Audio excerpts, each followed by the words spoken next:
ચલો ready start. વધુમાં જણાવે છે કે અને પછી આ કાગળો હિંમતનગર લઈ ગયેલા. ત્યારબાદ કલેક્ટરશ્રી તરફથી પોલીસ ફરિયાદ કરવાનો હુકમ આવતા તેમના નાયબ મામલતદાર રાઠોડે પોલીસ ફરિયાદ આપેલી. જે તે વખતે તેમણે સીઝર મેમો તૈયાર કરી આ મશીન મારુતિ ગેસના પ્રોપરાઇટરને બોલાવી તેની કસ્ટડીમાં રાખવા સૂચના કરેલી. આ ફરિયાદ થયા બાદ પોલીસે તેમનો જવાબ લીધેલો. તેમને આંક 60 વાળો દસ્તાવેજ બતાવતા તેમાં મામલતદાર તલોદ તરીકે પોતાની સહી ઓળખી બતાવે છે. તેમને આંક 62 વાળો દસ્તાવેજ બતાવતા તે તેમણે કલેક્ટર સાબરકાંઠાને લખેલ પત્ર હોવાનું જણાવી તેમાં મામલતદાર તલોદ તરીકે પોતાની સહી ઓળખી બતાવે છે.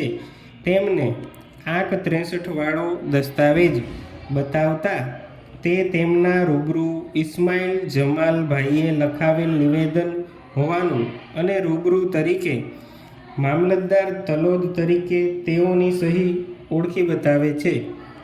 આંક 64નું પંચનામું બતાવતા તેમાં રૂબરૂમાં મામલતદાર તલોદ તરીકે પોતાની સહી ઓળખી બતાવે છે.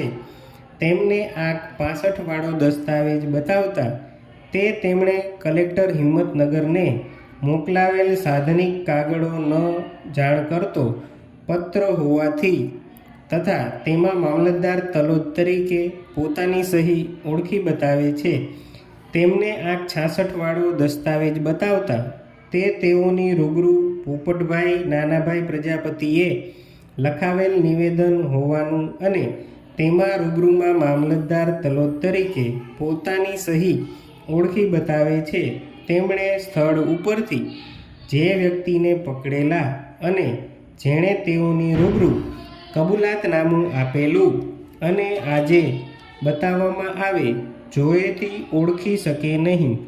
જ્યારે બચાવ પક્ષે સદર સાહેબની ઉલટ તપાસ કરતા જણાવેલ છે કે તેઓને બાતમી કયા માધ્યમથી મળેલી તેનો કોઈ ઉલ્લેખ તેઓએ નિવેદનમાં કરેલ નથી.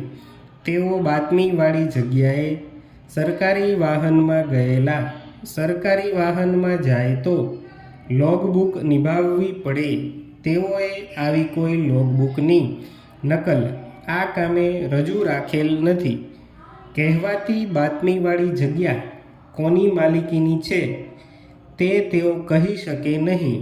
તેમજ તેઓએ માલિકી અંગેના કોઈ દસ્તાવેજ કબજે કરેલ નહીં. તેઓએ બાતમીવાળી જગ્યાએ કોઈ વ્યક્તિને ગેસ પુરાતા કે કોઈ વાહનમાં ગેસ ભરેલ હોય તેવું કે ગેસના ખાલી બાટલાઓ પણ જોયેલા નહીં.